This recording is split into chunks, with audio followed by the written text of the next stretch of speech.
Capacitors black DC Y அப்படின்னு கேட்டிருக்காங்க. கெப்பாசிட்டர்ஸில் வந்து நம்ம டிசி கரண்ட்டை அனுப்ப முடியாது ஏன் அப்படின்னு கேட்டிருக்காங்க. இப்போது ஏசி பற்றி தெரிஞ்சுக்கோங்க. முதல்ல ஏசி என்ன பண்ணுவோம், மேலே இப்படி ஒன்று ஆஃப் சர்க்கிள், கீழே ஒரு ஆஃப் சர்க்கிள், பாசிட்டிவ் ஒரு நெகட்டிவ் வரும் இல்லையா.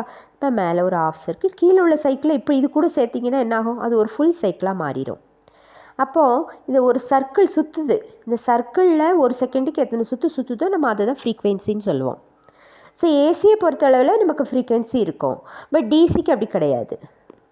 therefore for DC F is equal to 0, capacitive reactance XC is equal to 1 by 2 pi FC.